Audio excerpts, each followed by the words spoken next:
2016년 글로벌 IT 기업의 채용 담당 부사장은 기업의 인재상을 협업하며 문제를 해결하는 사람이라고 선언했습니다. 2018년 국내 100대 기업이 뽑은 인재의 첫 번째 덕목도 소통과 협력이 차지했는데요. 하지만 소통과 협업은 우리에게 그다지 낯선 역량은 아닙니다.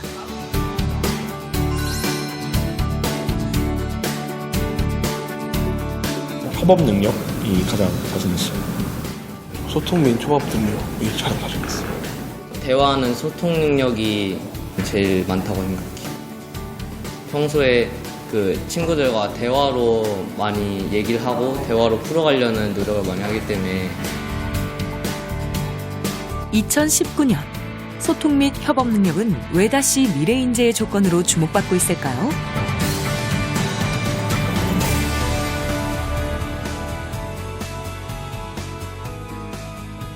안녕하십니까. EBS 미래교육 플러스 신종호입니다. 고대 그리스 철학자인 플라톤의 메논이나 대화편의 책을 보면 소크라테스의 교육 방법을 저희가 확인할 수 있습니다. 그 방법이 바로 질문을 기반으로 한 소통인데요. 바로 소통의 중요성을 보여주는 중요한 사례라고 할 수 있습니다. 미래교육 플러스, 오늘은 미래 역량 중에 소통과 협업, 그 중요성에 대해서 같이 이야기해보는 시간을 갖도록 하겠습니다. 함께 이야기 나눠주실 분들을 소개합니다. 우리 학생들의 소통과 협업의 대상은 사람이 아니라 문제집이다.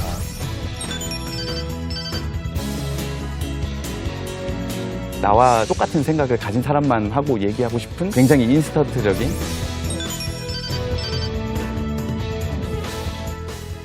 현대사회는 어떤 소통의 부족보다는 기술을 모르는 사람들이 사는 사회가 아닐까.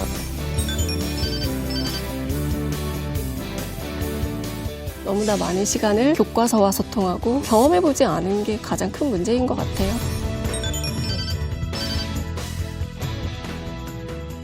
집단 창의력의 시대라고도 이야기를 하는데 그걸 위해서도 소통은 필수적이라고 할 수가 있겠죠.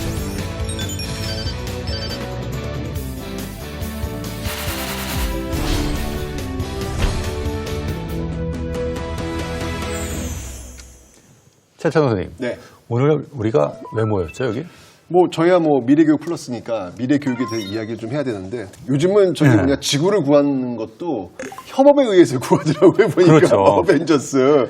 결국 오늘 미래 역량과 관련해서 저희가 다양한 전문가들이 모여서 소통하고 협력해서 이 문제를 한번 풀어보고자 모인 것 같습니다. 우리들이 어벤져스죠? 그렇죠. 네. 드림팀입니다. 사실 소통, 협업 되게 중요한 그 역량이잖아요. 최근 들어서 왜 이 역량이 또 강조되기 시작했는지 한번 얘기를 해보면 좋을 것 같아요. 네, 아마 과거보다 지금 우리가 맞닥뜨린 현실 자체가 워낙 복잡해졌고 우리가 해결해야 되는 문제, 사회적인, 경제적인, 환경적인 문제들도 이제는 혼자 힘으로 또 어떤 특정 분야의 전문가의 어떤 역량만으로 해결하기 어려워졌습니다. 그래서 이제 같이 소통을 해야 되고 그걸 기반으로 협업을 하지 않으면 이제 문제 해결이 어려워진 그리고 또 집단 창의력의 시대라고도 이야기를 하는데 그걸 위해서도 소통은 필수적이라고 할 수가 있겠죠. 또 인공지능 시대라고 이야기하지 않습니까? 거기서도 보면 소통은 사실 기계로 대체되기가 가장 어려운 아직 인간만의 어떤 특장점이라고 할 수 있기 때문에 그런 부분에서도 중요성이 부각되고 있다고 하겠습니다.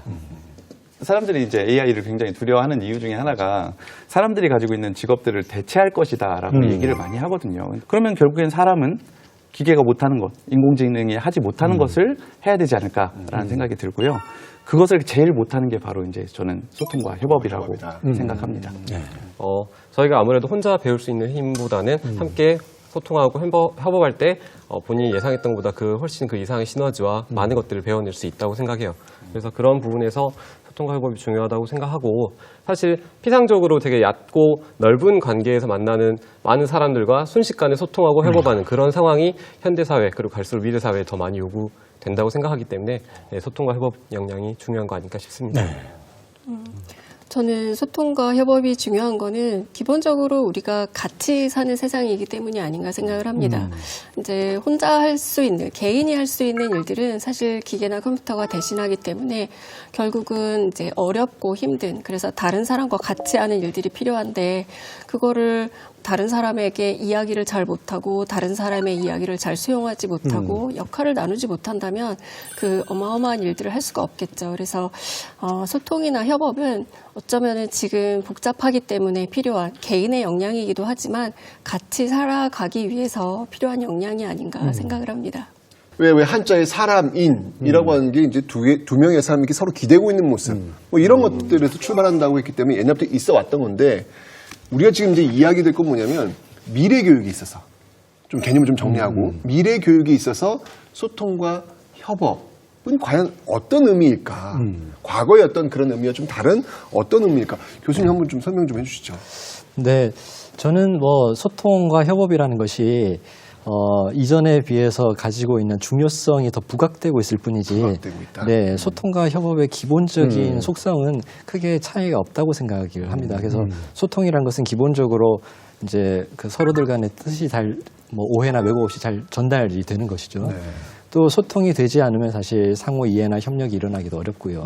그리고 우리가 협력이라고 하는 것은 일단은 공통의 목표를 위해서 사람들이 또 힘을 합해서 서로 돕는 것이기 때문에 어떻게 보면 이제 그 목표를 혼자서 도전했을 때는 이룰 수 없었던 것들을 이뤄내게 하는 큰 힘이 된다고 볼 수가 있겠죠. 본질은 변한 게 없는데 더욱 부각되는 네, 게 네. 미래의 어떤 보여질 모습들이다. 네. 최근 들어서 소통이라는 거를 강조할 때는 사실 심리적인 부분이 더 많이 강조되는 것 같아요. 심리죠. 그래서 단순히 어떤 메시지를 정확하게 전달하는 것을 넘어서 좀 심리적으로, 그래서 우리가 경청을 중요하게 생각하고 다른 사람의 마음을 내가 얼마나 잘 이해해 주느냐도 되게 중요하게 생각하잖아요. 그래서 미래로 간다고 해서 이게 막 더 테크니컬하게 보여지는 게 아니라 오히려 심리적인 부분이 강조되지 않나라는 생각이 들고요. 그리고 협업은 예전에는 사실은 일을 n분의 1로 나눠서 하는 걸 우리가 많이 이야기했지만 지금은 그냥 똑같이 나눠서 합치는 걸 넘어선 거잖아요. 그러니까 협업이라는 것은 사실은 같이 일해야 되고 서로 공부한 걸 서로에게 알려주고 이해를 해야 되는 거기 때문에 그냥 단순히 합치는 것이 아니고, 그렇기 때문에 협업을 이야기할 때 짝꿍처럼 소통도 같이 이야기하고 있다라는 생각이 듭니다. 지난 주까지 저희가 이야기했던 게 미래 역량으로서 문제 해결력, 비판적 사고력, 창의성 이야기를 했는데 이 역량들하고 소통과 협업 간의 관계, 또 이들이 어떻게 시너지를 만들어낼 수 있느냐의 문제로 좀 이야기가 넘어오는 것 같습니다. 어떻게 관계가 서로 되어 있고 이것이 갖는 시너지 효과는 어떨까요? 우리가 문제 해결을 위해서 이제 필요한 것들이 소통과 협력이고 또 비판적 사고력, 만약에 창의력이라고 할 때 문제 해결은 혼자서 해결할 수 없는 문제들이 많이 생겨나고 있기 때문에 우리가 그 협력적 문제 해결이라는 그런 용어가 부각이 되는 것처럼 문제 해결에 있어서는 굉장히 그 협력이라는 것이 중요하고요. 또 협력을 위해서는 소통이라는 것이 반드시 필요할 것이고, 그리고 우리가 창의성이라고 이야기를 할 때도 개인적인 창의성보다 우리가 집단 창의성이 갖고 있는 힘을 생각해 보면 그것이 협력과 어떻게 연관되는지 여기서 또다시 이제 소통의 매개적인 역할들이 중요하게 부각이 될 거라고 생각이 듭니다. 소통과 협업이 없다면 문제 해결을 기대하기 좀 어려울 것 같아요. 제가 이제 중학교 학생들이 프로젝트 학습하는 것을 좀 오래 관찰하고 연구를 했었는데요. 이제 그림에서 보여주는 것처럼 학생들이 이야기하고 있는 게 우리가 생각하는 단순히 어떤 뭐 문제 해결 능력 이것만 이야기하는 건 아니더라고요. 보시는 것처럼 뭐 문제 해결, 학습 동기, 인간관계, 소통이라는 여러 가지 영역에서 학생들의 성장이 일어나는데 그 핵심에는 사실 협업이라는 게 있습니다. 그래서 학생들이 같이 이제 협업하면서 이 협업 안에는 이제 뭐 논의하는 내용, 의견이 다를 때 조정하는 그런 역량 이런 것도 다 포함되어 있는데요. 그런 협업을 중심으로 문제 해결, 학습 동기, 소통, 인간관계 이런 역량들이 고르게 개발될 수 있는 거기 때문에 개별적인 것이 아니라 서로서로 영향을 주고받는, 그러니까 어느 하나를 독립적으로 생각하기 좀 어려운 그런 역량이 아닌가 생각이 됩니다.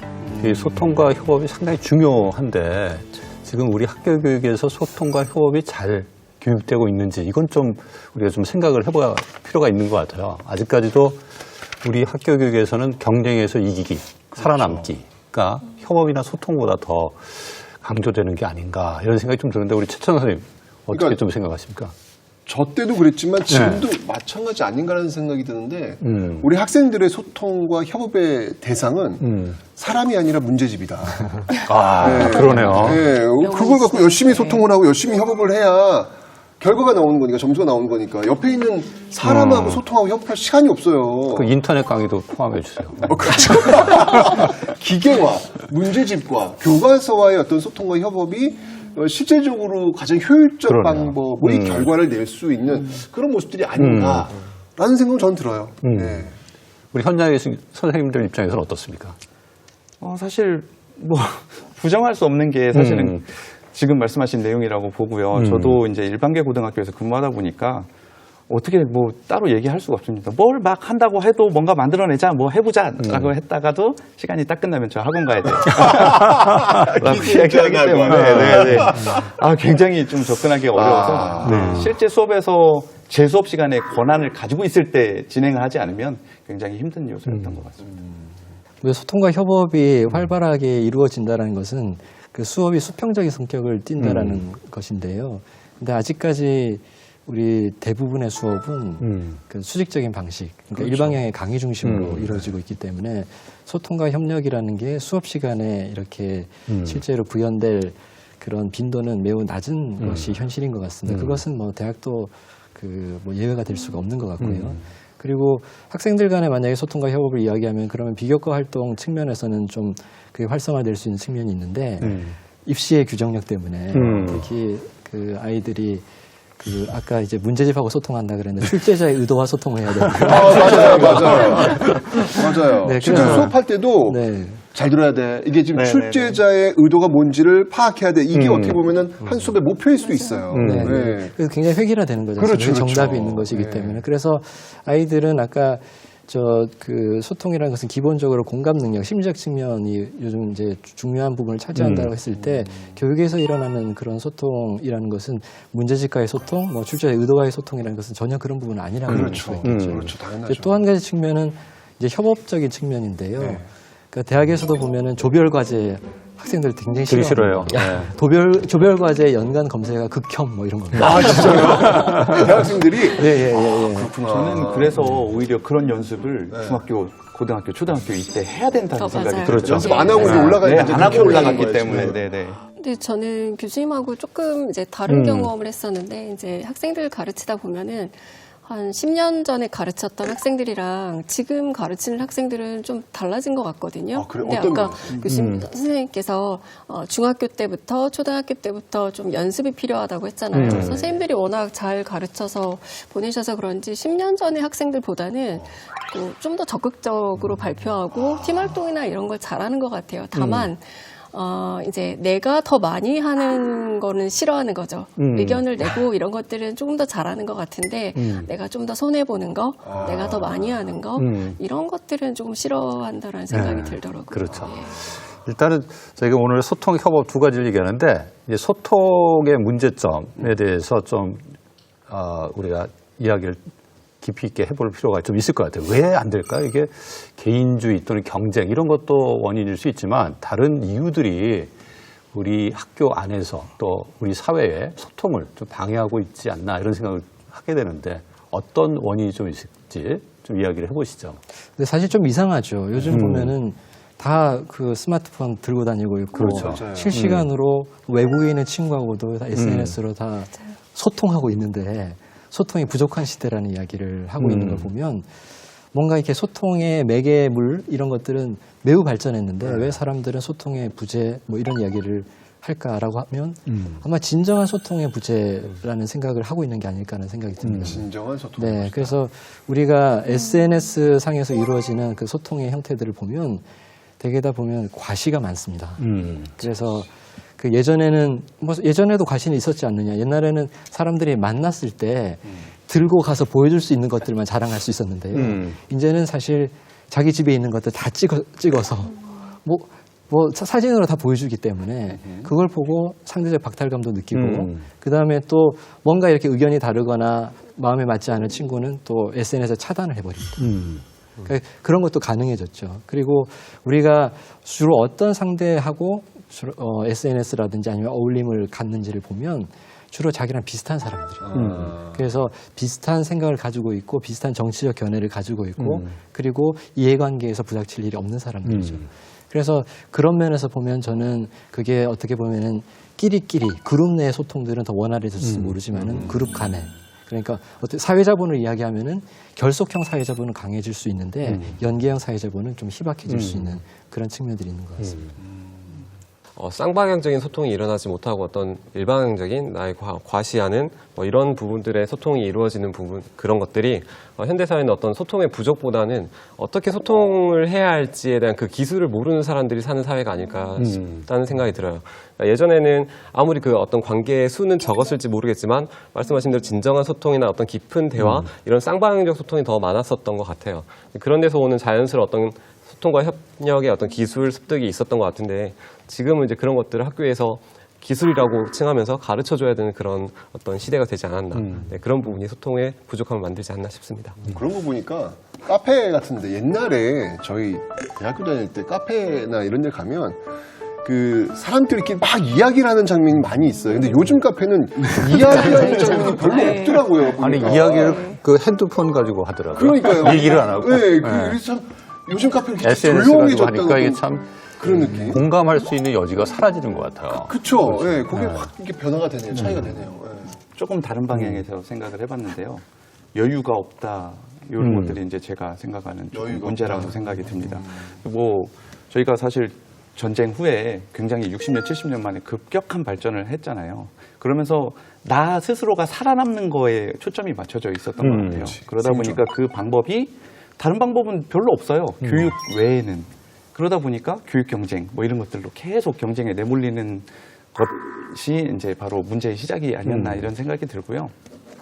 그래서 사실 개인적으로 생각하는 것은 국가적으로 뭔가 여유를 이렇게 가져야만 하는 그런 시스템을 좀 지원을 해줬으면 좋겠다 이런 생각까지 하고 있습니다. 너무 여유가 없어서 오히려 이제 굉장히 인스턴트적인 그리고 나와 생각이 똑같은 생각을 가진 사람만 하고 얘기하고 싶은 그런 환경을 자꾸 만들어가고 있지 않나 생각이 듭니다. 가장 큰 문제는 경험해보지 않은 게 가장 큰 문제인 것 같아요. 아까 말씀하신 것처럼 너무나 많은 시간을 교과서와 소통하고 문제집과 소통하고 시간을 많이 못 쓴 것 같아요. 그런 역량을 키우는데. 네, 또 아까 이제 여유가 없다는 말씀하셨는데 네. 왜 여유가 없을까? 할 게 너무 많고 왜 할 게 그렇죠. 많은가를 생각해보면 경쟁이 너무 치열해서 그런 것 같습니다. 그리고 우리가 협업이라는 것이 아까 말씀드렸듯이 공통의 목표가 있어야 되는데 지금 공통의 목표라기보다는 동일한 목표가 있는 거죠. 다 좋은 대학, 좋은 직장. 그리고 그것은 매우 기회가 한정되어 있기 때문에 동일한 목표를 가지고는 사람들이 협업을 하기보다는 다 경쟁을 합니다. 그렇죠. 그러니까 이제 협업이라는 것은 일어날 수가 없고 그리고 경쟁의 DNA가 후천적으로 사람들 몸에 이렇게 배이게 된 거죠. 학창 시절부터. 그렇죠. 이게 보면은 이제 혼자서 해결할 수 있는 문제는 점점 줄어들고 그렇죠. 같이 협력해서 해결해야 될 문제들이 많이 등장할 거예요. 그만큼 이제 소통과 협업이 중요한데 지금 말씀하신 것처럼 우리 교육은 아직까지 경쟁, 살아남기, 자기 각자 도생 이게 이제 아직까지 중요한 패러다임을 구성하다 보니까 우리 학생들이 옆 친구하고 동료들하고 협업하는, 소통하는 그런 경험들을 많이 갖지 못하는 그런 아쉬움이 좀 있는 것 같습니다. 하지만 그래도 소통과 협업 중요하니까 키워나가야 될 거 아니에요? 그렇죠. 어떤 방식으로 우리 학교 교육에서 소통과 협업 능력을 좀 키워나갈 수 있을지 그 얘기를 좀 넘어갔으면 좋겠습니다. 네. 너무 그 당연한 이야기인데 말씀하셨다시피 경험의 어떤 그 경험할 수 있는 기회를 많이 확대해 주는 것이 정답인 것 같아요. 근데 문제는 교과서 이야기하셨지만 아이들이 어떤 교과서 같은 어떤 가상 인위적인 상황이 아니라 실제적인 자신이 경험한 그 실제 사태 상황 거기에 빠져들어서 네, 공동의 목표를 인식하고 소통과 협업이 일어나는 그런 부분들이 이제 학교에서 교육 과정에 자연스럽게 좀 연출이 되지 못하는 부분이 또 문제가 있는 것 같고요. 근데 이제 학생들은 사실 교사와의 어떤 소통보다도 자신 그 또래와의 소통과 협업 상황에서 대단히 많이 성장을 한다고 봐요. 왜 그러냐면 교감이랄까 어떤 관심사가 일치하고 흥미도가 일치하는 그런 부분에서 오는 서로 간의 어떤 기본적인 이해하는 그 상황이 아이들의 어떤 소통과 협업을 만들어낸다고 생각을 해요. 그래서 저는 이제 아이들이 그렇게 할 수 있는 마음을 나눌 수 있는 어떤 공감 대화랄지 아니면 자신들의 어떤 관심사 질문으로 이끌어 나가는 어떤 그런 하브르타 수업 토익 토론, PBL 이런 부분들을 교육과정에 적극적으로 설계를 해야 된다고 생각합니다. 저도 굉장히 공감하는 바고요. 저는 약간의 이제 고등학교에 있다 보니까 교과가 있잖아요. 그래서 이제 기술 교과에 좀 맞는 형태의 수업을 가져오는데 하브루타까지는 아니지만 그래도 프로젝트 내에서 뭔가 계속 뭔가 관계가 형성이 되고 이야기가 나올 수밖에 없게, 그리고 역할을 다 분배를 해가지고 그 역할이 저거는 저 친구가 전문이야 라는 것들을 서로 인지할 수 있게 하는 것들이 중요하지 않나라는 생각을 하고 예를 있습니다. 들면 협업 수업 어떤 게 있어요, 선생님? 저는 그냥 한 학기 처음 시작하면서부터 네. 프로젝트를 한 학기 동안 진행을 하거든요. 한 학기 내내? 네네네네. 입학을 하면 네. 서로 이제 아는 친구들도 있지만 서로 잘 모를 때 그냥 팀을 짜버립니다. 근데 그것도 사실은 팀을 그냥 바로 짜는 건 아니고 각자 하고 싶은 역할 한 4가지 정도 던져주고 뭐 예를 들면 뭐 프로젝트 매니저 아니면 뭐 디자이너 아니면 엔지니어, 레코더 이런 역할들을 주고 저거는 내가 잘해 라고 생각하는 거나 아니면은 저거 한번 해보고 싶다 라고 생각하는 걸 자기가 스스로 써서 여기 붙이게 해요. 그 다음에 이제 나를 어필하는 시간을 주거나 아니면 다른 사람을 누구를 데리고 올까 이런 생각을 하게끔 하죠. 왜냐하면 누가 픽을 해갈 권한을 가질지 모르게 하거든요. 그래서 그렇게 해서 팀을 짠 다음에 이제 진짜로 프로젝트로 들어가는데, 그렇게 시작을 하고 나니까 다음에 이제 각자의 역할이 조금씩 다르다는 것도 인식을 하게 되고 할 수 있는 것도 다르다는 것도 인식을 하게 되더라고요. 한 학기 내내 그렇게 네네네. 한 학기 내내 하고 바로 지난주 화요일 날까지 진행을 했습니다. 그래서 오늘 김지현 선생님 그 수업을 한번 가서 봤습니다. 이 학생들의 소통, 협업 어떻게 하고 있는지 완전히 아주 궁금해요. 고등학교 네, 너무 기대돼요. 모범적 사례 중에 하나일 것 같은데 한번 보시면서 이야기를 나누면 좋을 것 같습니다.